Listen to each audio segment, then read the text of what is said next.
Hello everyone, welcome to my channel. My name is Payal Patel. इस video के अंदर हम गॉस-जैकोबी मेथड डिस्कस करेंगे, जिसका यूज़ किसी भी सिस्टम ऑफ लीनियर इक्वेशंस को सॉल्व करने के लिए होता है। एक अनदर मेथड है गॉस-सीडल, जिसको हम नेक्स्ट वीडियो के अंदर डिस्कस करेंगे। लेकिन उसका इस दोनों मेथड में जो स्टार्टिंग वाला पार्ट है वो दोनों में सेम आता है, तो वो अच्छे से ध्यान से देखना। सबसे पहला काम आपको ये करना है कि जो आपकी सिस्टम दी गई है उसमें जो डायगोनल वाले नंबर्स है वो डोमिनेंट होने चाहिए। मतलब आपको क्या करना है, ये पहले एक वेरीफाई करना है कि जो आपका फर्स्ट इक्वेशन है उसमें जो फर्स्ट कोएफिशिएंट है वो दूसरे दो के एडिशन से ज़्यादा होना चाहिए। जैसे कि यहाँ पर हम ऐसे वेरीफाई कर सकते हैं कि पहला इक्वेशन है तो mode 6 is greater than mode 2 plus mode -1। तो मॉड्यूलस ऐसे करते इसलिए करते हैं कि इसका अगर नेगेटिव नंबर है तो भी वो प्लस हो जाता है। तो 2 + 1 दैट इज 3, 3 से 6 ज़्यादा है। ओके, अब दूसरे नंबर में क्या चेक करना है, दूसरे इक्वेशन में दूसरा नंबर। देखो ये पहले में पहला, दूसरे में दूसरा और तीसरे में तीसरा। ओके, तो यहाँ पर जो 5 है it should be greater than 1 + 1, यहाँ पर भी 1 है एंड ये इससे ज़्यादा है तो चलेगा। अब तीसरे में तीसरा number that is 4 which is greater than mode 2 plus mode 1। Okay, यहाँ पर 2 है, यहाँ पर कुछ भी नहीं, मतलब कोएफिशिएंट इज 1। ओके, तो किसी भी सिस्टम को आपको दिया गया है तो आपको सबसे पहले ये वेरीफाई करना है, इट इज़ मोस्ट इम्पोर्टेंट। मानो यदि किसी भी सिस्टम के अंदर इसी सिस्टम को ऐसे लिखा है कि ये सेकेंड इक्वेशन फर्स्ट वाली जगह पे और फर्स्ट सेकेंड में, तो आपको इस दोनों का जो नंबर है उसको चेंज करना पड़ेगा, क्योंकि हम जो नेक्स्ट प्रोसेस करने वाले हैं उसमें ये करना है कि जो फर्स्ट इक्वेशन है उसमें से x को सब्जेक्ट बनाएंगे, सेकेंड में से y को और थर्ड में से z को। ओके, इसको 1, 2 एंड 3 नोटेशन देते हैं। तो now we make x as a subject from equation number 1। Okay, तो तीनों इक्वेशन में से लिखो फ्रॉम इक्वेशन 1। आपको क्या मिलेगा, यहाँ से 6x को सब्जेक्ट बनाओ, पहले x को बनाना है, 6x को पहले बनाते हैं। तो ये हो जाएगा 4 माइनस, ये सामने गए तो साइन चेंज होगी, -2y + z। Okay, so it implies that x equal to 4 - 2y + z divide by 6। ये मल्टीप्लाई में है, वो डिवीजन में चला जाएगा। Okay, so like this you can make y and z as a subject from equation 2 and 3. Okay, so from equation 2 we can write directly, I am writing y here. कैसे लिखना है, y is equals to ये 3 -x - z, ये दोनों पहले सामने जाएंगे तो ये हो जाएगा 3 - x - z divide by y का कोएफिशिएंट क्या है, यहाँ पर y का कोएफिशिएंट है 5। ओके, तो यहाँ पर हम लिखेंगे 5 and then from equation 3 third equation जो है आपके पास उसमें से z को सब्जेक्ट बनाओ। तो ये क्या होगा, z is equals to 27 - 2x - y, 27 - 2x - y divided by z के साथ जो था वो नंबर दैट इज 4। ओके, तो इतना जो काम है, ये जो मैंने अभी तक किया कि पहले ये चेक करो, फिर तीनों में से x y z को सब्जेक्ट बनाओ, ये काम आपको गॉस-जैकोबी मेथड हो या फिर गॉस-सीडल, दोनों मेथड के अंदर इतना तो करना ही है। ओके, अब जो दोनों के अंदर डिफरेंस आता है वो यहीं से आता है। अब गॉस-जैकोबी मेथड के बारे में हम यहाँ पर डिस्कस कर रहे हैं, तो सबसे पहले हम क्या करेंगे, लेट अस टेक जो इनिशियल वैल्यूज है तीनों x0 y0 z0, उसकी वैल्यू को 0 लेंगे। ओके, ये करने के बाद हम एक टेबल कंस्ट्रक्ट करेंगे। टेबल के अंदर हम सबसे पहले number of iteration, then x, then y, then z, ये जो 3 फॉर्मूला हमें ऊपर मिला वो लिखेंगे। ओके, इतना ही, हमें सिर्फ इतनी कॉलम्स चाहिए और उसमें आपको सिर्फ वैल्यूज़ को पुट करना है। ये बहुत इजी मेथड है। तो मैं यहाँ पर वो टेबल कंस्ट्रक्ट करती हूँ। अब देखो यहाँ पर मैंने ये सारी कॉलम कंस्ट्रक्ट की है। पहले में नंबर, देन x का फॉर्मूला जो हमने ऊपर ऑब्टेन किया, देन y का और z का। ओके, तो हम फर्स्ट इनिशियल वैल्यू जो हमने ली है 0, कोई भी एग्जाम्पल हो आपको 0 से ही स्टार्ट करना है। तो तीनों की वैल्यूज़ यहाँ पर ली है x0 y0 z0। तो हम पहला इटरेशन करते हैं, उसके अंदर हम सबसे पहले x1 को फाइंड करेंगे, x1 y1 and z1। Okay, तो जैकोबी के अंदर आपको क्या ध्यान में रखना है कि ये सारे फॉर्मूला के अंदर तीनों, जब भी आप तीनों टर्म्स फाइंड आउट करो तो तीनों में ये 0 को ही पेस्ट करना है। ओके, तो हम स्टार्ट करते हैं। यहाँ पर देखो 4 माइनस 0 प्लस 0, ओके, ये तो 0 0 हो जाएगा, तो सिर्फ 4/6 ही रहता है यहाँ पर। अगेन अगर आपका जो आंसर है वो पॉइंट में ज़्यादा डिजिट तक आता है तो 4 डिजिट तक आप लिख सकते हैं, ओके। तो मैं यहाँ पर हमारे कैलकुलेटर को 4 डिजिट में फिक्स कर देती हूँ। फिर हम कैलकुलेशन स्टार्ट करते हैं। 4 माइनस 0 प्लस 0, तो 4/6, दैट इज 0.667, ओके। उसके बाद नेक्स्ट यहाँ पर भी 0 को पुट करो तो हमें मिलेगा 3/5, ओके, 3/5 दैट इज 0.6।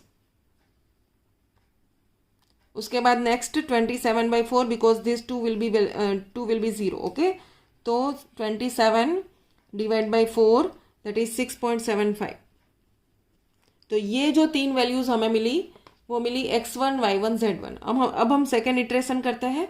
तो सेकेंड जब भी करो तब आपको क्या करना है, ये पूरे सेकेंड इटरेशन के अंदर आपको ऊपर की रो में से ही वैल्यूज को यूज करना है, ये ध्यान में रखना। ये गोस-जैकोबी मेथड है, ओके। अगर गॉस-सीडल मेथड है तो उस केस में थोड़ा डिफरेंट करना है, वो हम नेक्स्ट वीडियो में देखेंगे। लेकिन यहाँ पर गॉस-जैकोबी में आपको सिर्फ ऊपर की रो में से ही वैल्यूज को पुट करना है पूरी रो के अंदर, ओके। तो हम कैलकुलेशन स्टार्ट करते हैं। यहाँ पर क्या करना है, x2 के लिए 4 माइनस, ये पूरा जो टाइप करो ना एक साथ करो, कोई प्रॉब्लम नहीं है, लेकिन ब्रैकेट में लिखना। और मेरा ये सजेशन है कि आप पहले न्यूमरेटर को सॉल्व करो, देन इक्वल करने के बाद डिवाइड बाई 6 लास्ट में करो, ओके। तो ब्रैकेट करने की कोई ज़रूरत नहीं रहेगी। 4 माइनस 2 इंटू वाई, वाई क्या मिला था 0.6, ओके, प्लस जेड, जेड क्या मिला था 6.75। देन इक्वल को प्रेस करो, ये आपको जो आंसर मिला डिवाइड बाय क्या करना है 6। तो हमें इसका आंसर मिला 1.5917, ओके, 1.5917। अब हम y2 को फाइंड करते हैं। y2 के लिए फॉर्मूला है 3 माइनस एक्स माइनस जेड।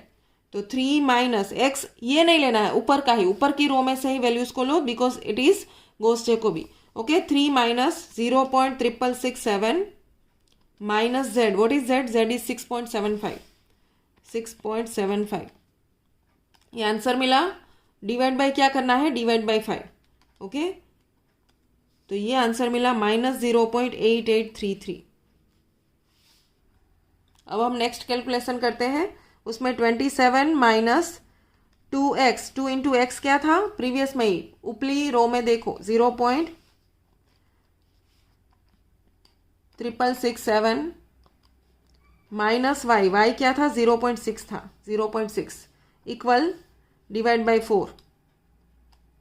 तो इसका आंसर हमें मिलता है Z2 का 6.2667, ओके।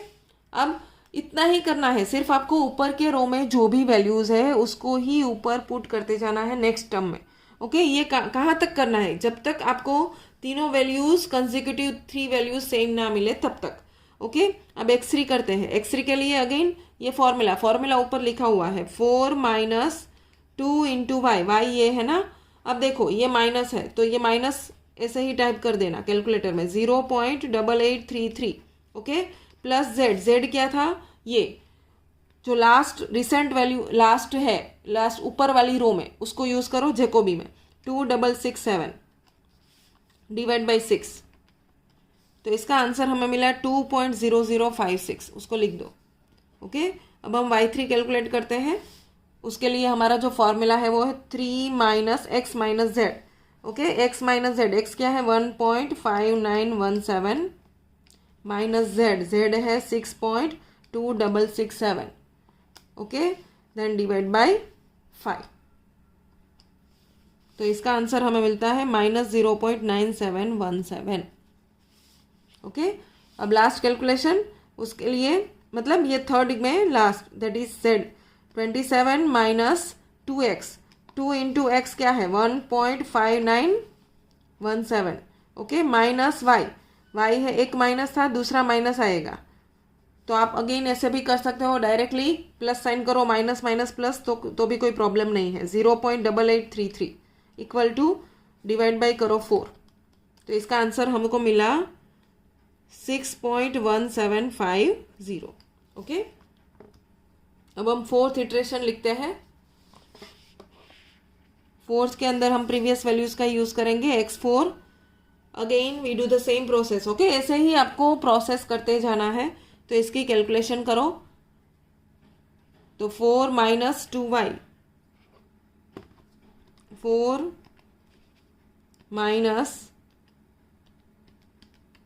2 इंटू वाई, वाई क्या है, y is minus 0.9717 plus z, z क्या है 6.1750। Okay, divide by 6, that is 2.0197। Okay, like this we can do further calculations. इस तरीके से हम y को कैलकुलेट कर सकते हैं, z को ऊपर की वैल्यूज का ही यूज करना है। ऐसे करते जाना, कहाँ तक, जहाँ तक आपको कंसेक्यूटिव सेम आंसर ना मिले तब तक। ओके, तो मैं यहाँ पर उसकी कैलकुलेशन आपको दिखाती हूँ करके।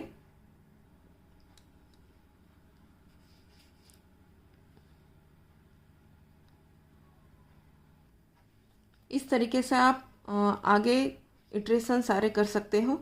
मैंने डायरेक्टली यहाँ पर आंसर्स को लिख दिए हैं। Number 4 iteration, then 5th iteration and 6th iteration.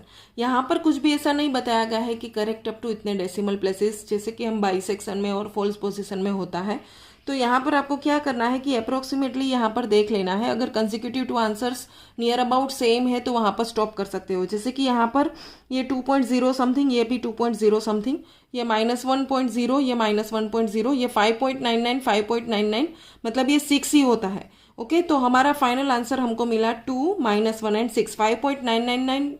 It is very near to 6, so we consider this answer as 6. Okay, so the answer is x equal to 2, y equal to -1 and z equal to 6. Okay, so it is the solution of the given system of equation. So by this way you can solve any example of system of linear equations by using Gauss-Jacobi method. Okay, in our next video we discuss Gauss-Seidel method to solve this type of equation. Okay, thank you for watching.